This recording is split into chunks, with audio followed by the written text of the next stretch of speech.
Crisis in Ukraine, where a large Russian military convoy rolled through the streets of Crimea in the latest show of force. And President Obama Saturday called the leaders of France, Britain, and Italy to discuss how to defuse the tense showdown. So let's bring in ABC's Martha Raddatz, who is hosting this week. She joins us from Washington. Good morning to you, Martha. Good morning, Bianna. And President Obama is getting a lot of heat from Republicans for his handling of this crisis. I just want to read you a few comments. John McCain saying that it's, quote, feckless. Congressman Mike Rogers said that Russia is, quote, playing chess, and I think we are playing marbles. Is this fair criticism or just partisanship at work once again in Washington?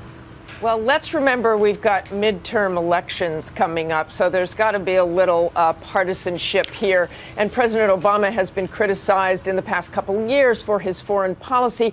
But I actually traveled this week with Secretary of State John Kerry throughout the region in Ukraine and Paris, and he was pretty much working nonstop trying to connect with all the world leaders. But what he really wanted to do is get the Russians and the Ukrainians together. That did not happen, and that really has to be a first step as they try to figure this out going forward, Bianna. And so what are the options for the U.S. at this point, Martha?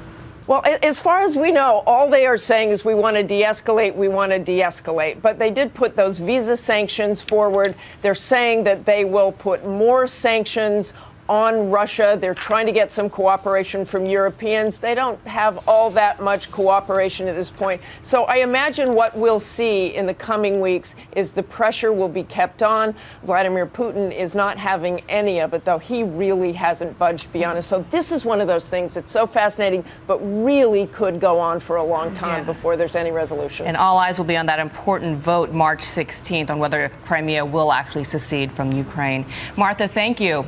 You bet. And of course, Martha will have much more on all of this topic later on ABC's This Week.